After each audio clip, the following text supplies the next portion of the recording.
Interesó la forma en que presentás toda esta cuestión, toda esta denuncia que, bueno, apareció en los últimos días en la Argentina, que para resumirlo de alguna manera tiene que ver con los cuadernos Gloria. Porque por un lado, o sea, vos hablás de las desprolijidades que ha presentado la investigación desde un primer momento, y al mismo tiempo, en algún momento, en algún párrafo, no me acuerdo en cuál de todo lo que escribiste, decís, pero atención que nadie se incrimina penalmente si es inocente. O sea, entiendo, haciendo un resumen muy rápido, que si bien es cierto que ha habido desprolijidades, esto que están diciendo los empresarios no es para despreciar tampoco. No, por supuesto. Lo que ocurre es que a mí lo que me preocupa es que se utilice a la justicia con fines de no hacer justicia.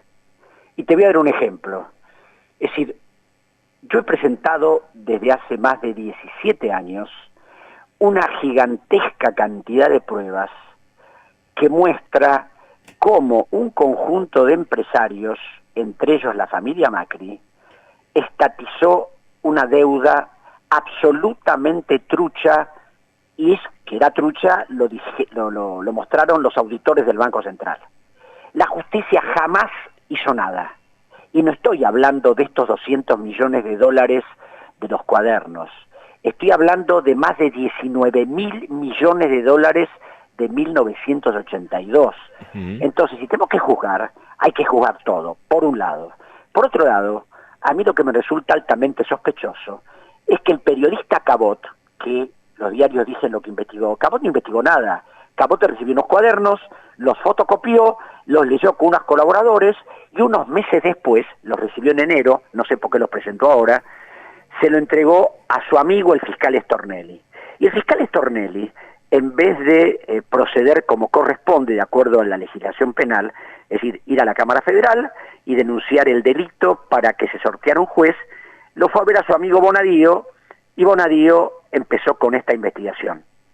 Y digo que esto ya muestra una intencionalidad deliberada de manejar la justicia estilo Forum Shopping, porque Cristina Kirchner está procesada por causas parecidas a esta ante el juzgado federal número 10 del doctor Ercolini desde hace meses. O sea que eventualmente el que tenía que intervenir era Ercolini, no Bonadío. Pero acá, como se desprecia el orden legal, lo agarró Bonadío y hace lo que quiere, sin competencia legal para hacerlo. Esto por otro lado.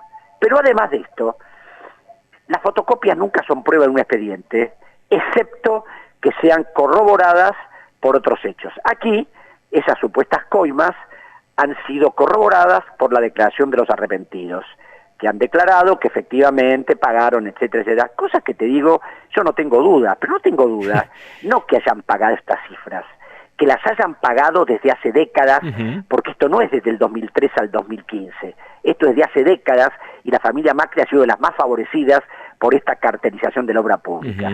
Pero para mostrarte esta posición mía respecto a toda esta, yo no diría desprolijidad, esta forma absolutamente ilegal de proceder, nadie ha advertido que en los cuadernos, claro, nadie ha advertido porque no lo conoce, yo sí porque estoy siguiendo la causa de Brecht, nadie ha advertido que en esos cuadernos hay unos años que no figuran, y esos años que no figuran son precisamente los años del escandaloso negociado del soterramiento del Sarmiento, donde tiene principalísima actuación el primo hermano del presidente Ángelo Calcaterra junto con Marcelo Odebrecht.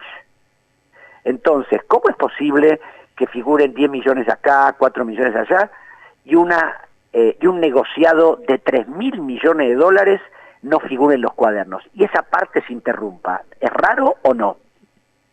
¿En qué momento de la historia fue eso? ¿En qué años decís? ¿Qué es lo que falta para ponerle fecha?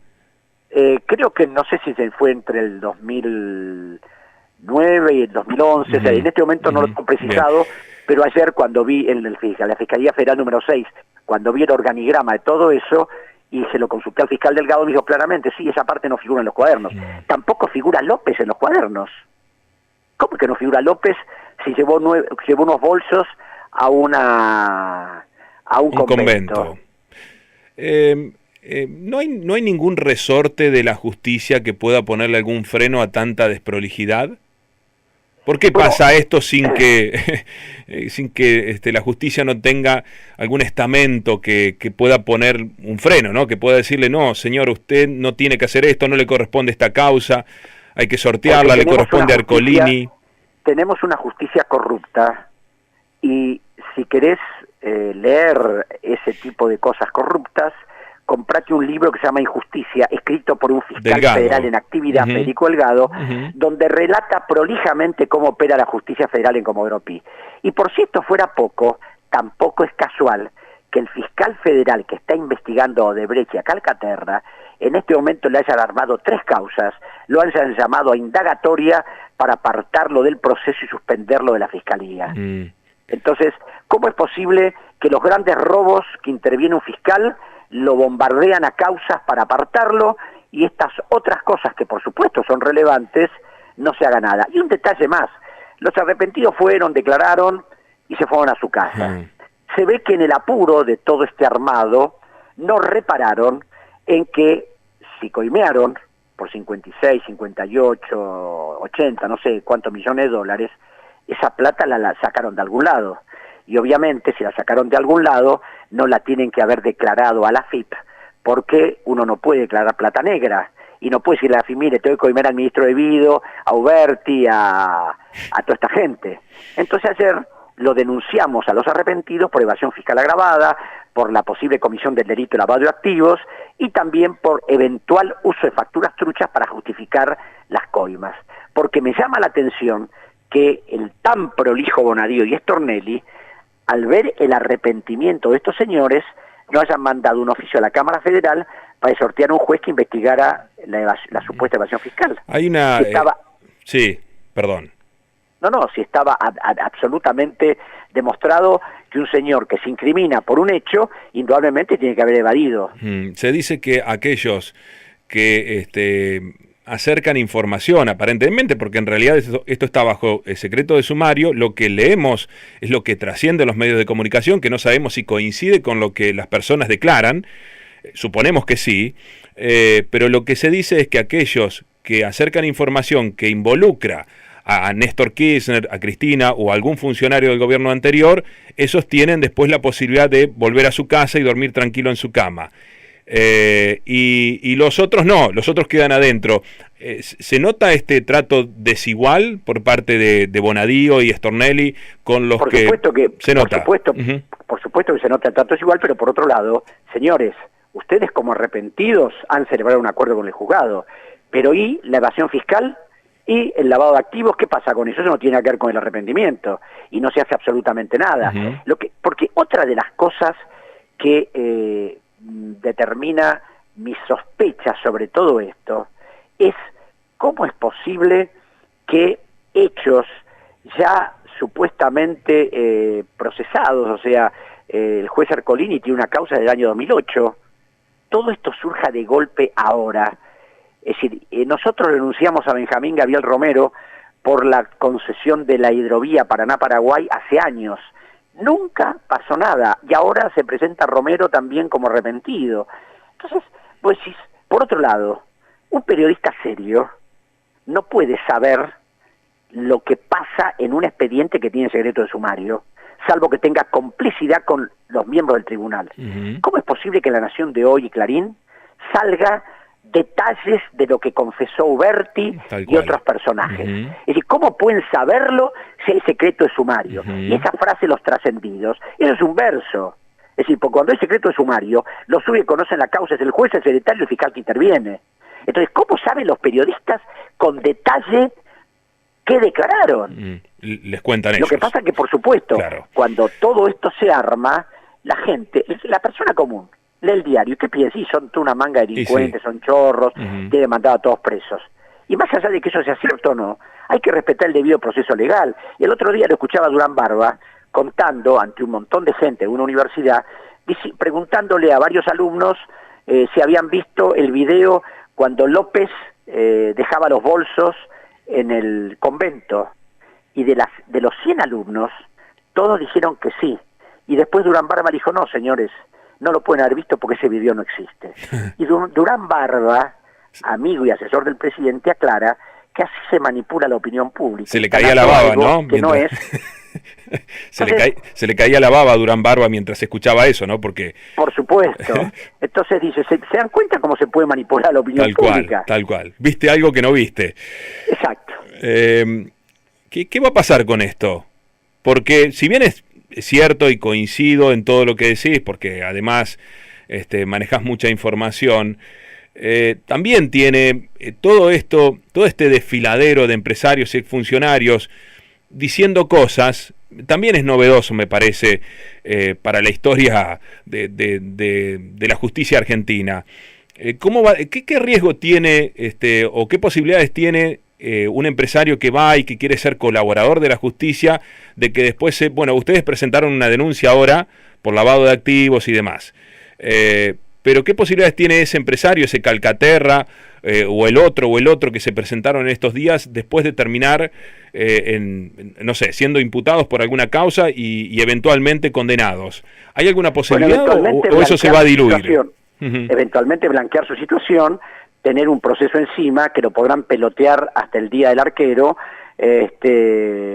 y asunto terminado. Estos tipos vienen haciendo esto desde hace años, no desde el 2003 en adelante.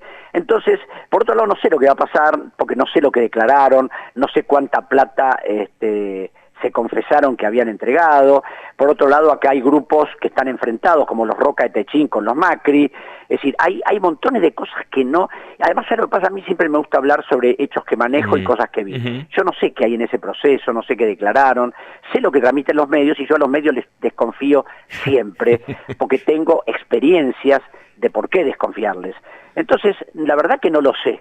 Lo que me llama poderosamente la atención y me preocupa es que en cualquier país pasan estas cosas, por supuesto los medios dirán algo, pero son países que hablan de que el país va adelante, que hay proyectos, todo. Acá uno abre los diarios y de lo único que se habla son de coimas, estafas, arrepentidos. Es como si el país estuviera detenido en esta cloaca de fraudes de diversa naturaleza. Bien, la última, Alejandro, y te saco de este tema. Sé que sos un investigador de la deuda externa argentina. Estamos en un momento donde el país otra vez se ha endeudado un montón desde que Macri es presidente. Estamos atravesando también en las últimas horas un momento bastante convulsionado con relación a la economía, el dólar y los afines. ¿Cómo analizás la situación y qué futuro le ves a la Argentina a partir de esto que está sucediendo? A la Argentina le veo un futuro complicado, más allá del apoyo del fondo. La deuda necesariamente va a determinar que se produzca una crisis en algún momento, porque la Argentina no puede sostener este nivel de endeudamiento que tiene, 340.000 millones de dólares al mes de marzo, con lo que significa eso en pago de intereses.